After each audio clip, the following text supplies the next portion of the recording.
प्यारे बच्चों, विज्ञान की इस कक्षा में आपका स्वागत है। मैं अंशु सिंह एडी राजकीय कन्या इंटर कॉलेज में सहायक अध्यापिका हूँ। बच्चों, आज हम कक्षा 8 के विज्ञान विषय का पाठ 7 जंतुओं में जनन का अध्ययन करेंगे। इस पाठ में हम अलैंगिक जनन, लैंगिक जनन, जननांग व निषेचन, भ्रूण का परिवर्धन, जरायुज एवं अंडायुज के बारे में पढ़ेंगे। बच्चों, आपने सोचा है कि जनन क्यों आवश्यक है? बच्चों, जंतुओं या पौधों में किसी भी सजीव में अपनी जाति की निरंतरता बनाए रखने के लिए जनन आवश्यक होता है।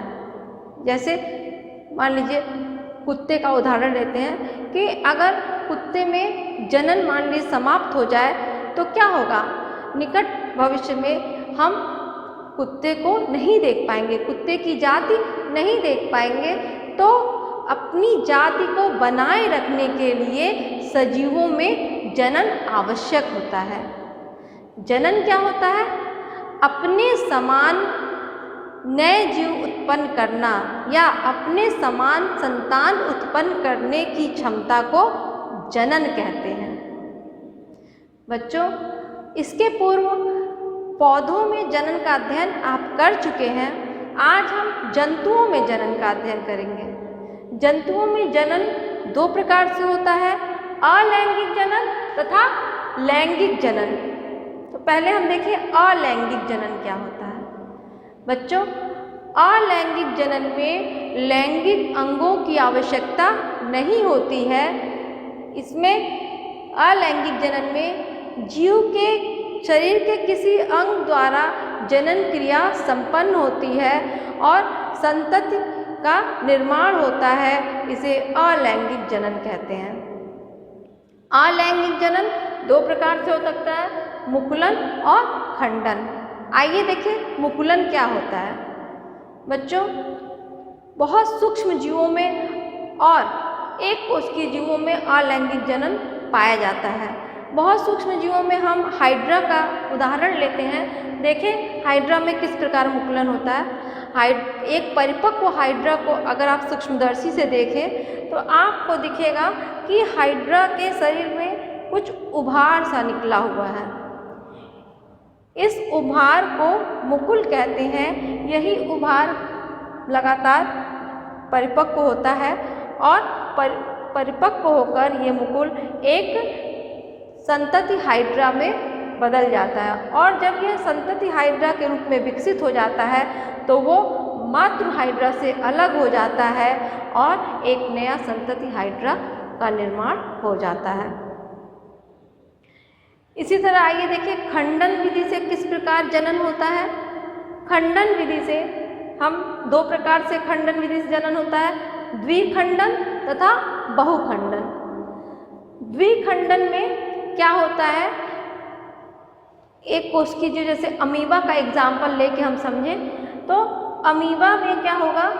जब अमीबा पूर्ण विकसित हो चुका रहेगा, परिपक्व उसका केंद्रक परिपक्व हो जाता है, उसके बाद केंद्रक में खंडन होता है और जब केंद्रक दो भागों में विभाजित हो जाता है उसके बाद पूरी कोशिका दो भागों में विभाजित होकर दो नई अमीबा का निर्माण करती हैं। तो द्विखंडन में क्या होता है? एक मात्र अमीबा से दो नई संतति अमीबा का निर्माण होता है। इसी तरह बहुविभाजन में क्या होता है? बहुविभाजन में हम प्लाज्मोडियम का अगर उदाहरण लें तो प्लाज्मोडियम एक परिपक्व प्लाज्मोडियम के केंद्रक कई बार विभाजित होकर कई संतति कोशिकाओं का निर्माण करता है और जब कई संतति कोशिकाओं का निर्माण हो जाता है तो यहाँ से दीवार फट जाती है और सारी संतति कोशिकाएं फिर पूर्ण विकसित हो जाती हैं। तो इस प्रकार जंतुओं में अलैंगिक जनन होता है। बच्चों, अब आइए जंतुओं में जनन की दूसरी विधि लैंगिक जनन पढ़ें। बच्चों, आप इसके पूर्व पौधों में लैंगिक जनन पढ़ चुके हैं। याद करिए, पौधों में लैंगिक जनन के लिए नर युग्मक और मादा युग्मक की आवश्यकता होती थी। इसी तरह जंतुओं में भी लैंगिक जनन के लिए नर युग्मक तथा मादा युग्मक होते हैं। नर युग्मक मादा युग्मक से संयोग करके युग्मनज का निर्माण करते हैं और इसी क्रिया को लैंगिक जनन कहते हैं। बच्चों, लैंगिक जनन के आधार पर जंतु दो प्रकार के होते हैं, एक लिंगी जंतु तथा द्विलिंगी जंतु। एक लिंगी जंतु वे होते हैं जिनमें नर जननांग नर में और मादा जननांग मादा में होते हैं, अर्थात नर और मादा जननांग अलग अलग जंतु में होते हैं। इसी तरह द्विलिंगी जंतु में एक ही जीव के अंदर नर जननांग और मादा जननांग दोनों पाया जाता है।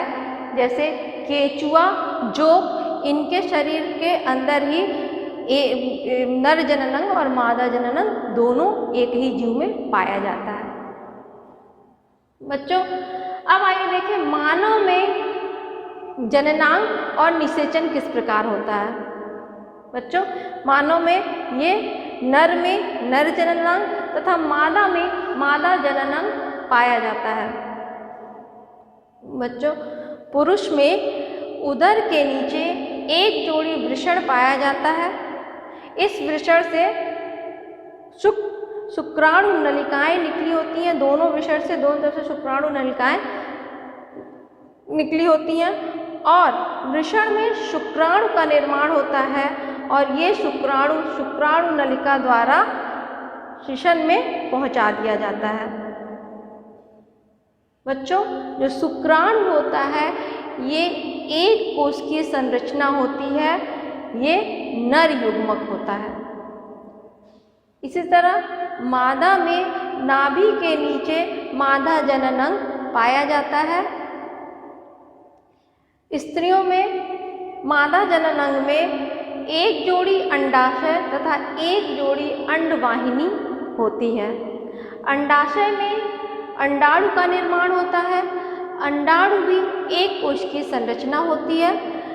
अंडाणु का निर्माण होने के बाद ये अंडवाहिनी में आ जाती हैं। इसी तरह शुक्राणु भी अंडवाहिनी में आ जाते हैं और यहाँ अंडवाहिनी में अंडाणु और शुक्राणु का संयोग होता है। इसी क्रिया को निषेचन कहते हैं। और अंडाणु और शुक्राणु आपस में मिलकर युग्मनज का निर्माण करते हैं। यहाँ पे जब अंडाणु और शुक्राणु का संयोग हो जाता है, युग्मनज बन जाता है, तो वो गर्भाशय में आकर रोपित हो जाता है और यहाँ गर्भाशय में अब उस युग्मनज का डेवलपमेंट होता है, विकास होता है और नई संतति का निर्माण होता है। बच्चों, निषेचन क्रिया के फलस्वरूप युग्मनज का निर्माण होता है। नर तथा मादा युग्मक के संयोग से युग्मनज का या जाइगोट का निर्माण होता है।